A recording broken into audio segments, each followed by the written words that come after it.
This is exactly how to get more athletic in season and not only be playing your best week 1, but continue to get more athletic through week 10 and into the playoffs while everyone else's body is breaking down.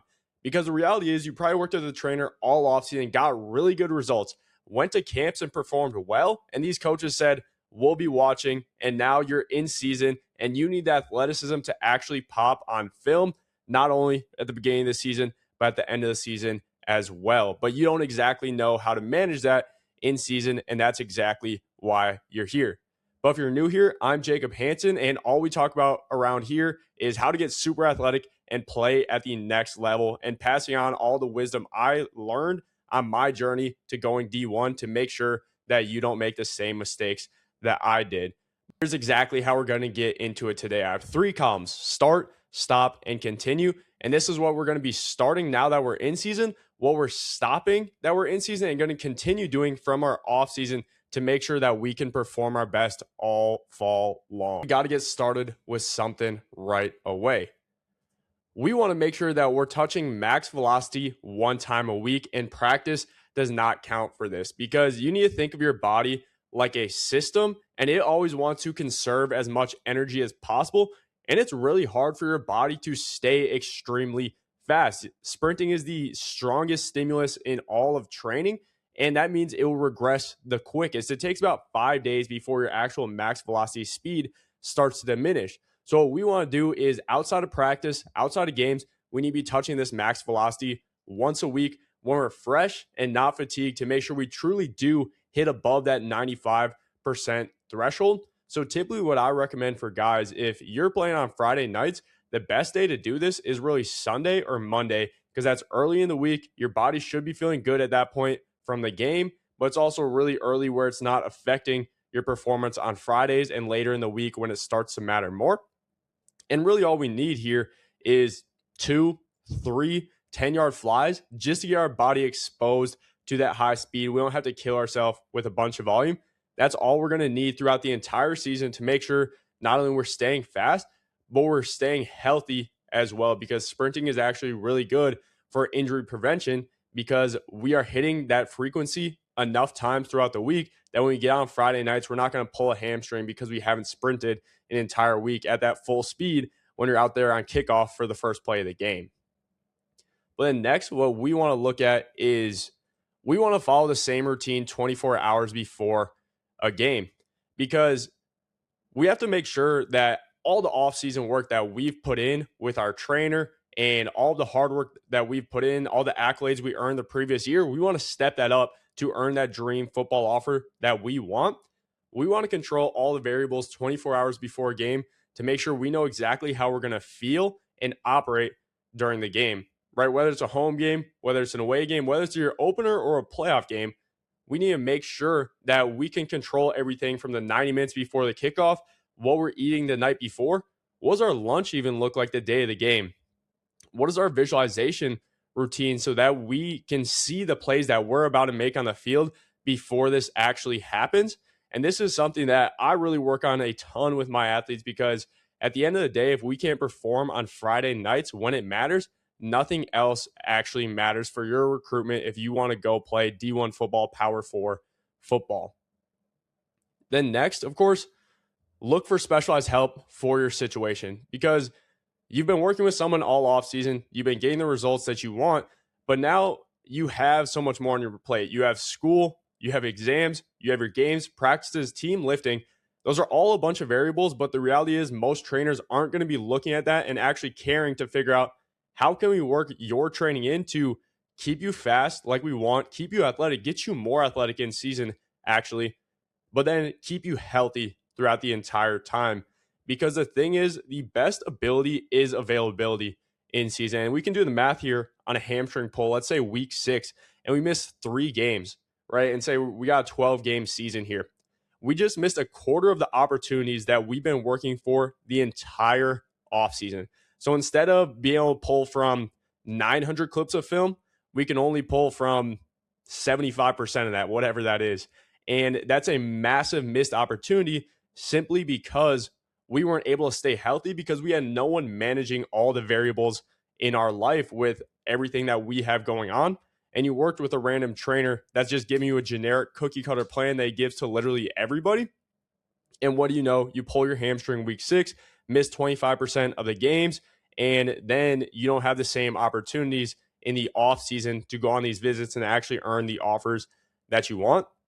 Because the matter of the fact is that every athlete is different, and your strength coach is going to give you the same plan that all 60 guys of your team is running, and you're expecting different results that you want to go play FBS football. That's not the result that you're going to get if you don't have the specialized help to manage throughout your season. Because this is really exactly what I do with my athletes, not only on managing their training, but we talk a lot about how do we get recruited in season and leverage those game day visits.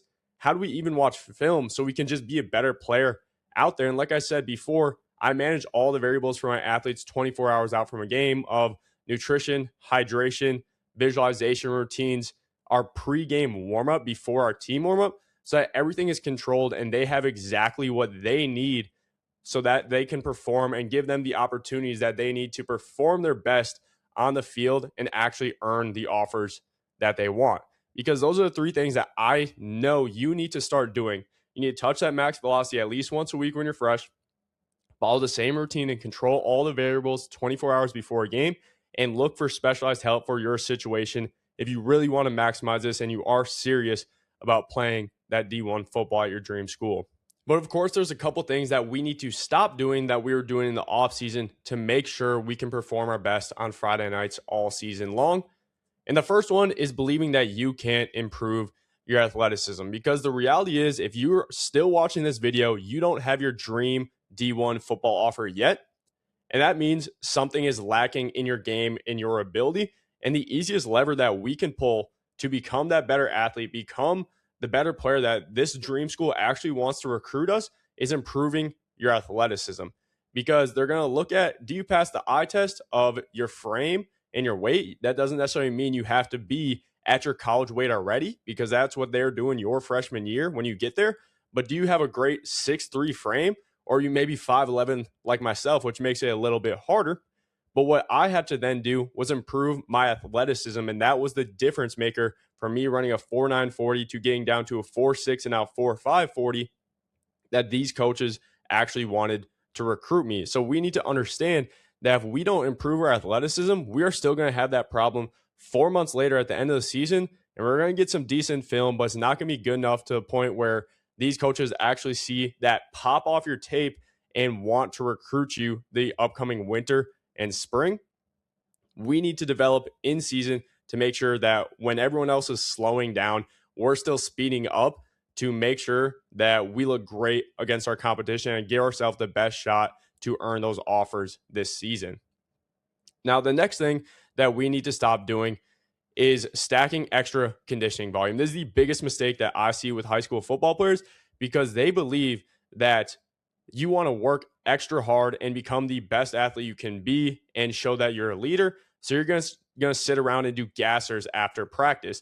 And I've done the same mistake of, I'm upset about practice. I want to show that I'm a leader. I want to go get the extra work and feel like I'm being productive. But this is the worst thing that you can do, because at this point of year after fall camp, there's no point in adding extra conditioning volume because you're already in about as good of shape you can be. So all we're doing is just adding extra volume to our legs to the point where on Friday, our legs aren't going to be at 100%. Maybe they're at 80%, and we're giving ourselves a higher injury risk and also running slower out there on games. Conditioning sucks as well, and it's just not a fun thing to do. And that's a big reason why those two combined is like, we don't need to do this extra conditioning volume in season, because we should have spent all offseason building up our aerobic base and anaerobic abilities to make sure that this isn't something we need to be worrying about a couple weeks into the season, because all it's doing is hurting our legs. Now, finally, we need to stop losing weight in season, because the thing I hear with most athletes is, oh, I want to lose 5 or 10 pounds and I'll feel better. I'll feel more athletic. Sure, you will feel a little bit better because you don't have that extra weight holding you down. But the reality is, when we're in a calorie deficit and losing weight, everything else in terms of injury risk skyrockets. And like I said before, the best ability is availability. So if we're increasing our injury risk actively by trying to lose a little bit of weight so we can feel better, play faster, that's just going to be a downward trajectory that we are going to end up putting ourselves in a bad spot and risk a big portion of our season because we're trying to lose weight and we might get injured along that process. So these are three things that we just need to stop. Stop believing that you can't improve your athleticism, stacking the extra conditioning volume, and stop losing the weight in season. Next, there are a few things that we still need to continue from our off season into in season to make sure that we can be our best player that we can be every game. First, we still need to lift over 80% on a bi-weekly basis. And this is a really tough variable to manage on your own. And the reality is, like I said, most strength coaches, you're training with 60 guys in a room and you're all doing the exact same lift and expect that that's going to be the best option for you, which is not the case because each athlete is different, but we're all being placed into the same system when we're simply just working with our strength coach. And it doesn't put us in the best spot possible to actually stay athletic in season and also keep us healthy. But a general rule of thumb is we still need to be lifting over 80% on a bi-weekly basis to maintain that strength base, because that is something that's going to serve us really well throughout the football season, also keep us healthy throughout the entire time. But the reality is it's really tough to manage those variables on your own. And this is exactly what I'm doing with my athletes to make sure that they're still at their best all season long. Now, the second one is we still need to be using plyometrics on a weekly basis because that explosive twitch that you developed all off season with your trainer, you still need to be developing in season and at least maintaining so that we are at our best at the end of the season. And this is another one that there aren't any hard and fast rules that I can give you right now because I don't know your situation and I don't want to lead you astray in saying too much or too little volume for this. But this is what I'm doing with my athletes. I take into account what is their team lifts looking like, what is their schedule, how much sleep are they getting because, man, they have a busy schedule of school, practice, games. Maybe they're only able to get 6 or 7 hours of sleep. So we need to make sure that we're keeping it light in certain aspects of the training we're doing with me to make sure that they can stay healthy. But the thing with this, these plyometrics will also keep our lower limbs very healthy because biggest things that I see come up is shin splints, ankle sprains, and patella tendonitis. Those three things are from too much overuse in a very rapid amount of time. A lot of times these develop in fall camp because we weren't properly training in the off season, and it's very tough for them to subside once we've developed something like that in fall camp. So what I do with my athletes is make sure we have the plyometrics to keep those actively springy and being able to produce force fast, but then adding in long duration isometrics to keep their muscles and soft tissue really healthy throughout the entire process. Not going to get into the science of like the stress shielding response right now, but it's a huge thing that allows them to slowly actually heal these things that may have came up before they started working with me. So that's a huge thing is those plyometrics, then long duration isometrics for athletes. That's what you should continue to do in season. And finally, we need to continue to focus on your development because at the end of the day, like I said, you wouldn't be watching this if you had your dream football offer already.